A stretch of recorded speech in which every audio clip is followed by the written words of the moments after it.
tomorrow, and Houlihan is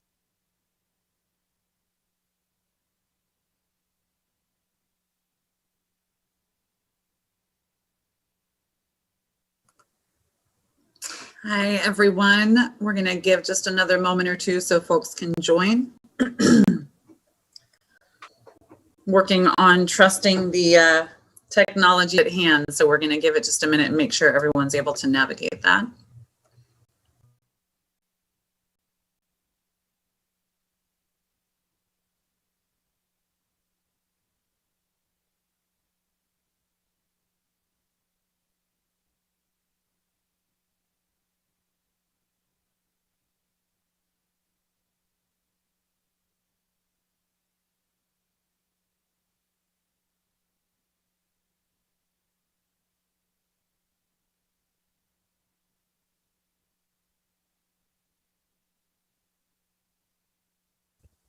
Hi, Bobby. This is Amanda with NBC 16. Can I get permission to record, please? Absolutely. Beth Garrett, our host, is going to go ahead and go through individually as you guys need. You're welcome to put it in the chat.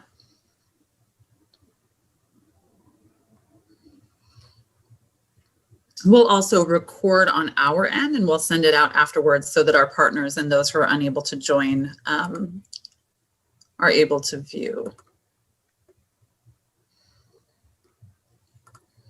We've got a few who are, I think, who are still trying to get in, and then we'll get started. Just looking to confirm that I've got my principals on. Do I have Matt Marheim from OEM? I am on. Thank you. I do. All right. Just one moment.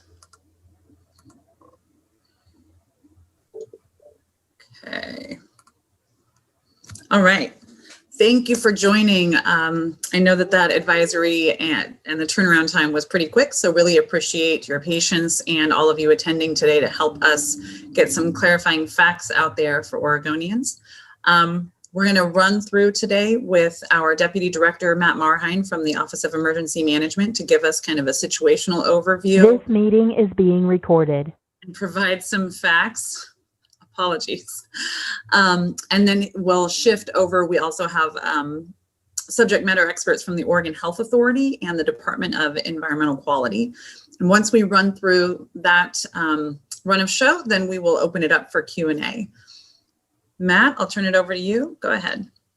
All right. Well, thank you, ladies and gentlemen, for joining us. As Bobby mentioned, my name is Matt Marheim, and I am the Deputy Director here at the Oregon Office of Emergency Management, and a longtime employee and has dealt with an awful lot of incidents in this state.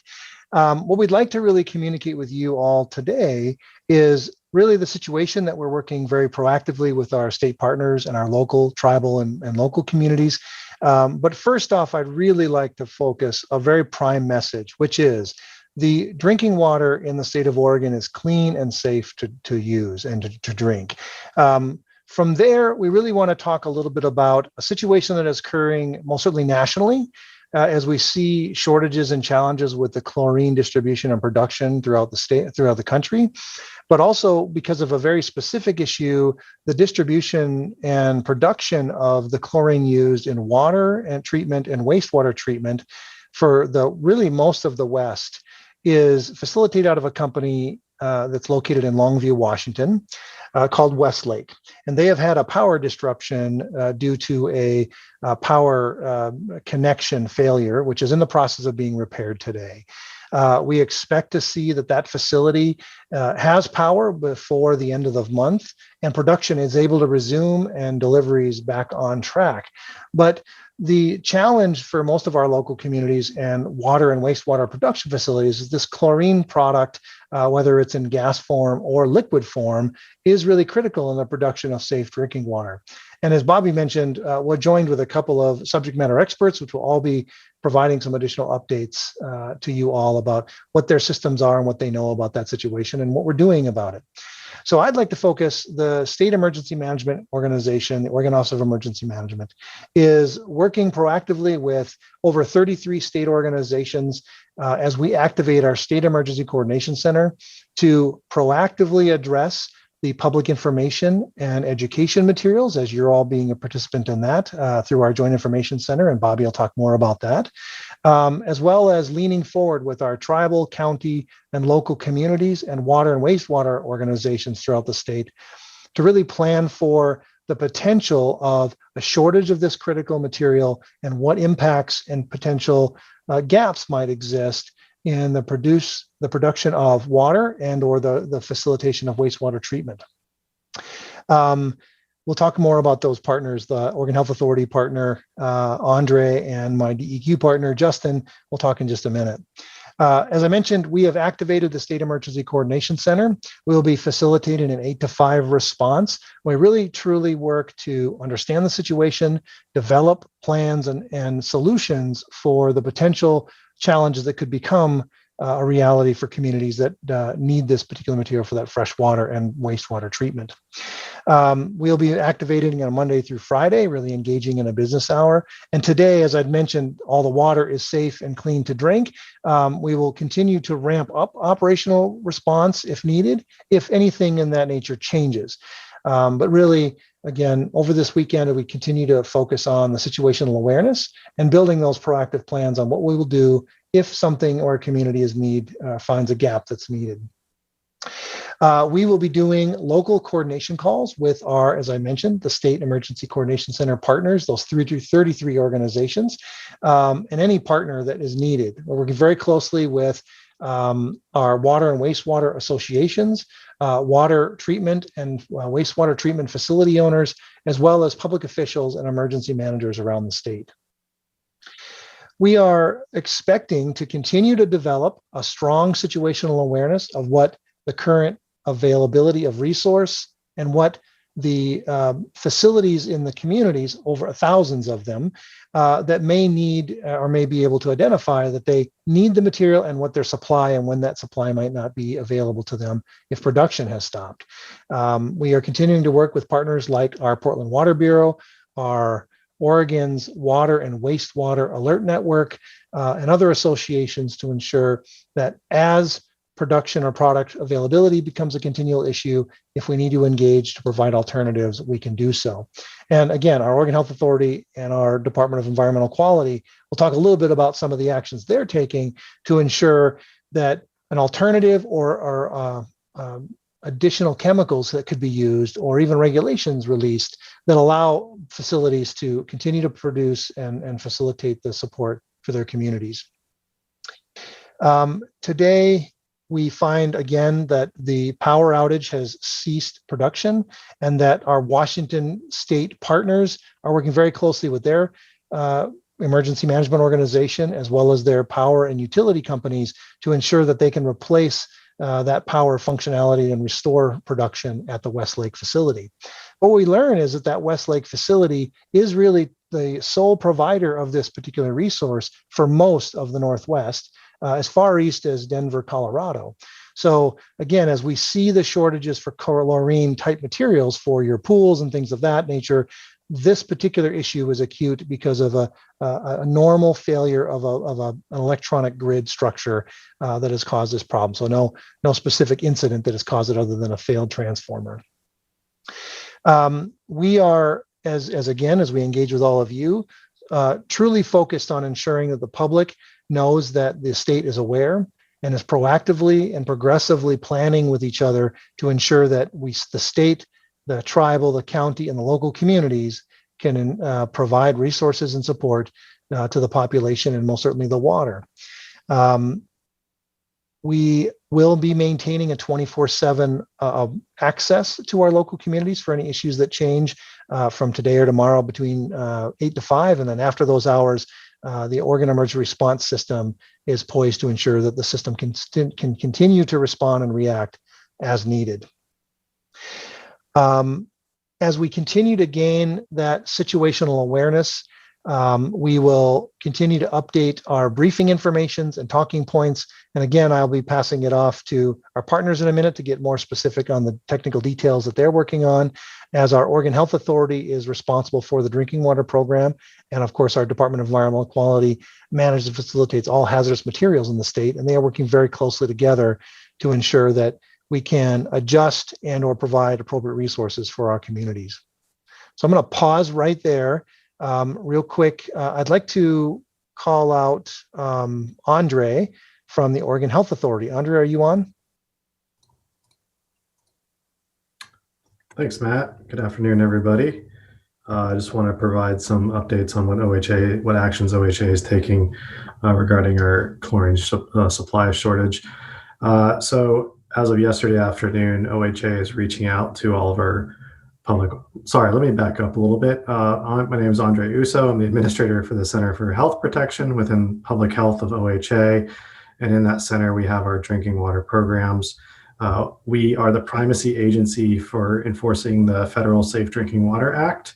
And we also regulate small state level systems too. Sorry for that lack of introduction there. So I just want to talk about some actions that we're taking to assess the situation. We are in an information gathering mode and a situational awareness mode. We've sent out a survey to all of our systems that we know that use chlorine, asking them to provide information on the type of chlorine they use and what their remaining supply is. As of about 3:30 this afternoon, we've got about 140 systems that have responded back to that survey. We don't have any acute issues with public water systems right now. Acute would be defined as 72 hours or less of chlorine. We do have a handful of systems that have anywhere from 14 to 7 days of chlorine left, and we are proactively reaching out to those systems to see how they can adjust their operations and adjust their chlorine levels to still provide safe drinking water to their users, but also conserve the chlorine that they do have.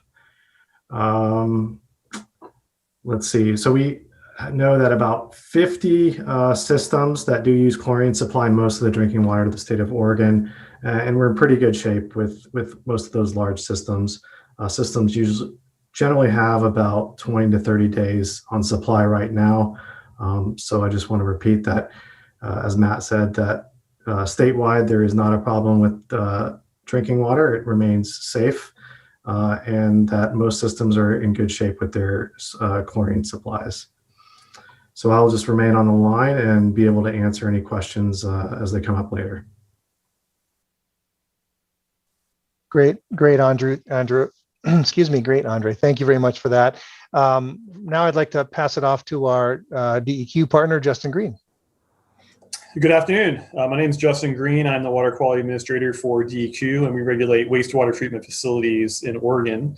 DEQ is in a similar situation as OHA, where we are working with local governments and local government associations to survey wastewater treatment facilities to see what their chlorine supplies are and how long they expect their inventory to last.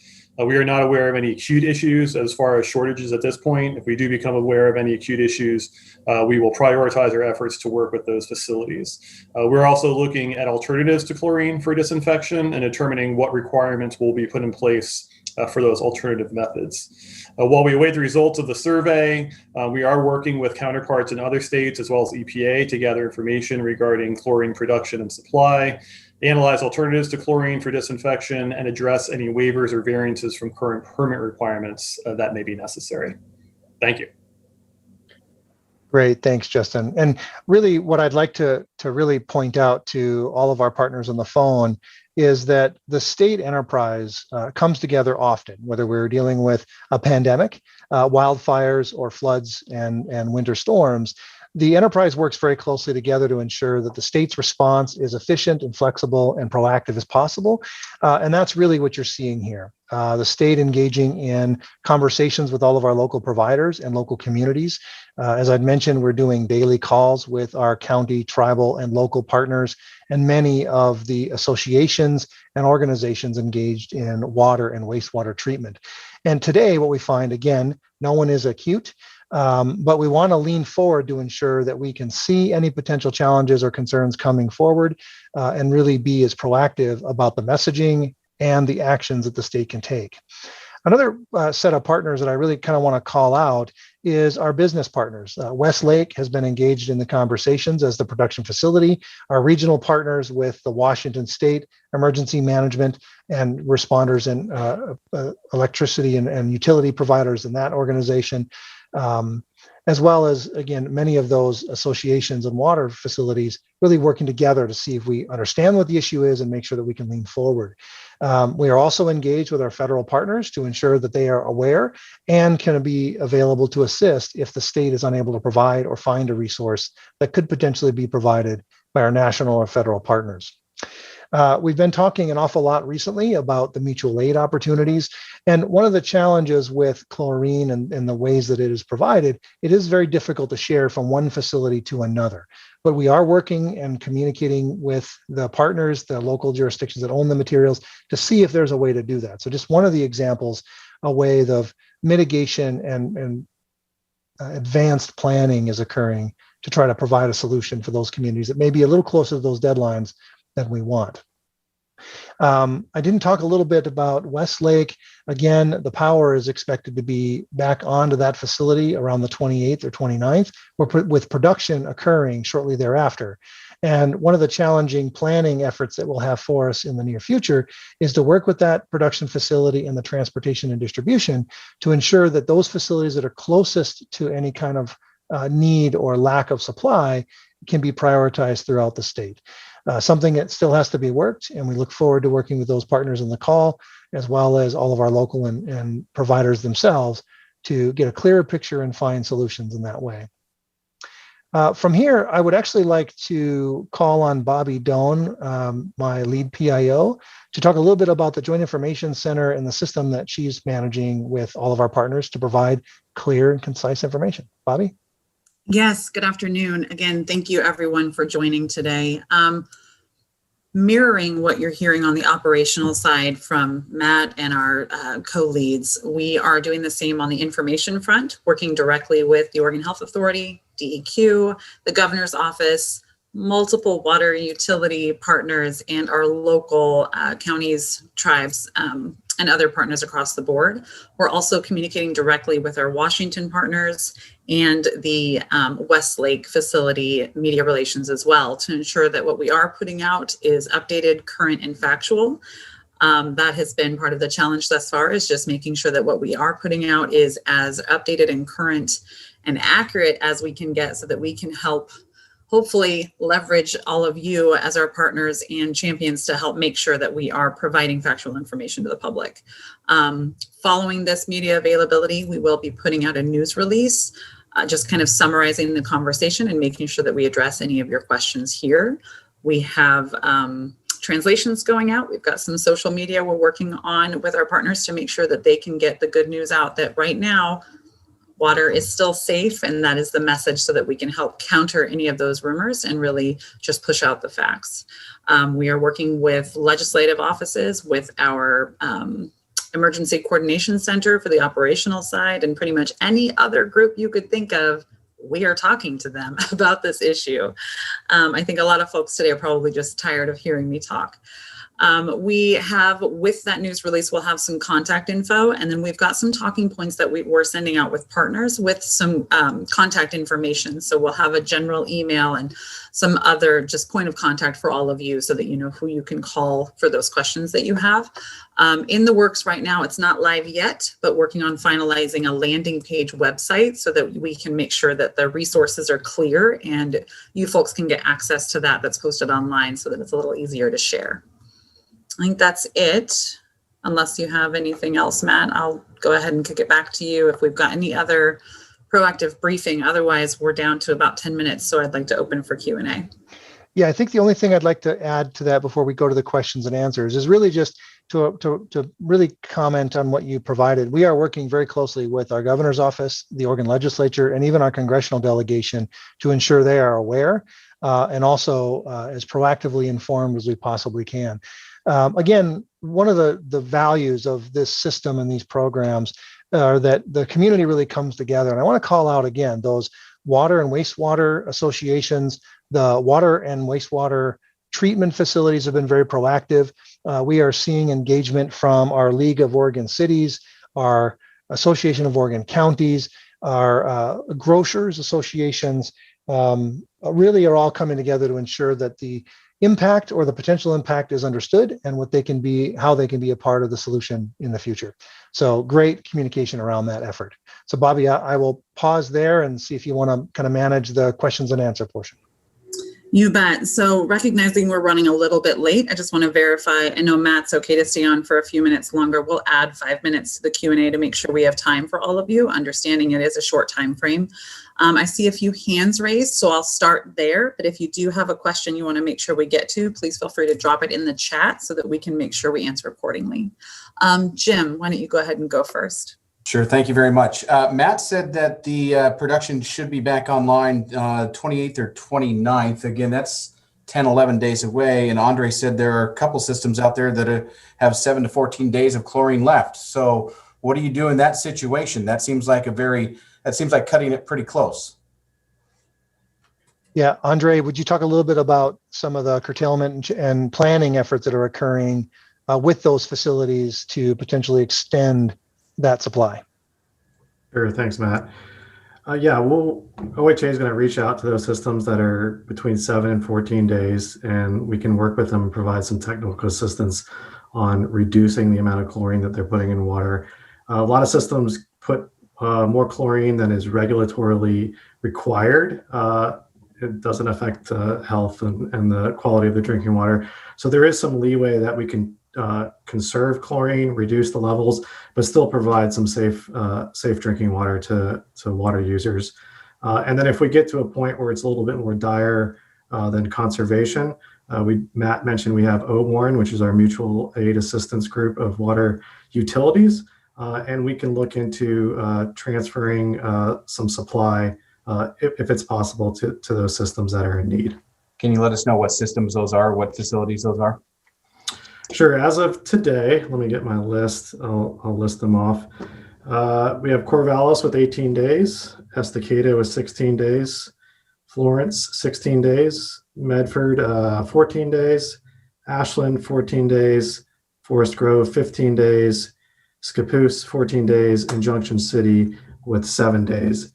And I can't see it on my list here, but some of those systems do have chlorine orders that they're anticipating coming in early next week as well. And that's an important detail. Although production has stopped because of the power issue, there was still a supply, and some of those deliveries are continuing to occur. So we are seeing, again, supply and demand that is continuing to go, but a production that will have to catch up once the power is returned. Thank you. Alexandria? Hello. I was just wondering if you could explain in layman's terms what purpose chlorine serves as far as making safe water. Sure, thanks for the question. I'm not a drinking water engineer or expert. I'm an administrator, but I do understand that chlorine is a miracle of the 20th century. It is really a chemical that has allowed us to keep our drinking water safe. Recently, in the past 100 years, it disinfects bacteria that may be growing in the water. So, for example, fecal coliform is a pretty common group of bacteria that do propagate in drinking water, and chlorine disinfects it. And these are very small levels of chlorine that we're putting in drinking water. So it's really prevented illness and death for the past, ever since we started instituting it in public water systems. So it's really a great and useful chemical that we obviously are dependent on today for safe and clean drinking water.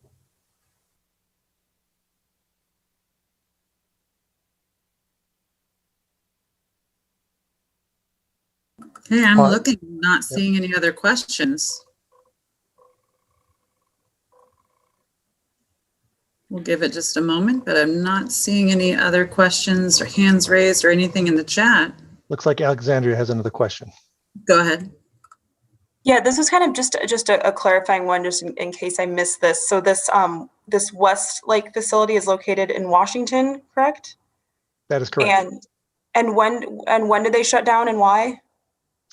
They had a power transformer that failed, into that community, and I would have to check on the date on when that failed. I apologize, I don't know the answer to that. Right. Okay. Thank you for Bobby, are you clarifying. familiar with that answer? Have you heard that? On when it went out? Yeah, when the power went out? I believe it was the 16th, but I'm looking to confirm. Andre, does that sound right with what you've got? I don't know the exact date, but we were made aware of it when utilities started contacting the state a couple days ago about concerns over supply. We can confirm that and get back to you on that, Alexandria. Thank you.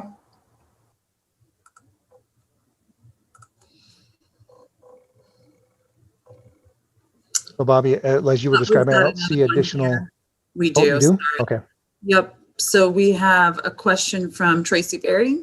Do you have figures on the stocks of chlorine supplies by day for other systems in Lane County, such as EWEB and Springfield Utility Board? Yeah, we're collecting that information, and it's ongoing. Like I mentioned, we sent out a survey to our public water systems yesterday around 4. We asked them to reply within 24 to 48 hours. And then if we identify systems that we know use chlorine that haven't replied to the survey, we'll proactively reach out to them and ask them to complete that information. And we are updating that information daily, and we turn that over to OEM probably by close of business today or shortly thereafter. And we'll continue to update that information on a daily basis. Thank you, Andre. Virginia from the Statesman Journal would like to know, once the power returns, is there an estimate on how soon production will begin again? Yeah, I can provide a little insight there. We are understanding that once power is returned, they would be able to begin production of the product the very next day. So we would expect by August 1st that production would be back up and running for that facility. Thank you. Kelly McGannon is asking, do we have a date on when water may no longer be safe to consume? So about how long, and do we have a date on when water may no longer be safe to consume? I think it's reiterated the point earlier, Andre. Yeah, well, that's going to be determined by the individual systems, right? So OHA doesn't make that call. The individual system will be able to notify customers that they would have to either curtailment or issue boil water notices. There are rules and regulations on end and how they should issue those notices to their users and customers. But like I said, it's going to be specific to a particular water system. They have that responsibility to communicate that out to their water users. And I don't think that we will get to that point. At this point today, we're still in pretty good shape. So I hope that we won't get to a point where a water system will have to issue a boil water notice or start talking about some extreme curtailment. Thank you. From Catherine Cook, apologies. What can and should the public do to conserve water, and for how long? I know you just addressed how long, so perhaps just some ideas on what the public can do to kind of help out to conserve.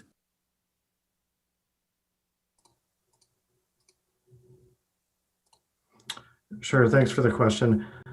I think at this point, people can continue to use water as they usually do, drinking, cooking, and bathing.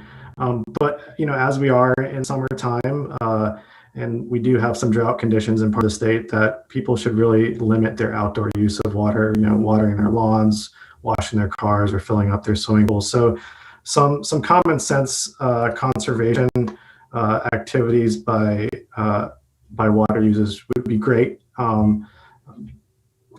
So I guess that's pretty much all I would have to add at this point. Okay, another question from Alexandria. Aside from aid from other agencies, are there any other chemical facilities that you're in contact with if the situation becomes dire? Yeah, I don't have firsthand information about that.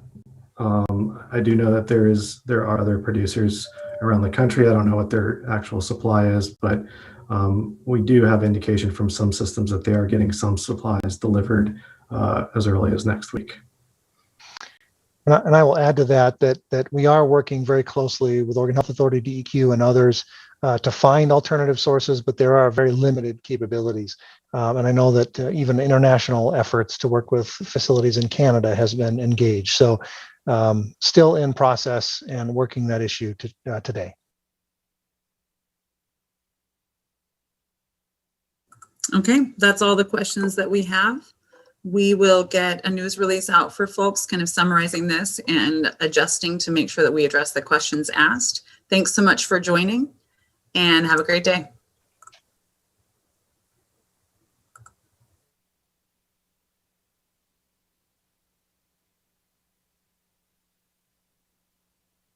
The recording has stopped.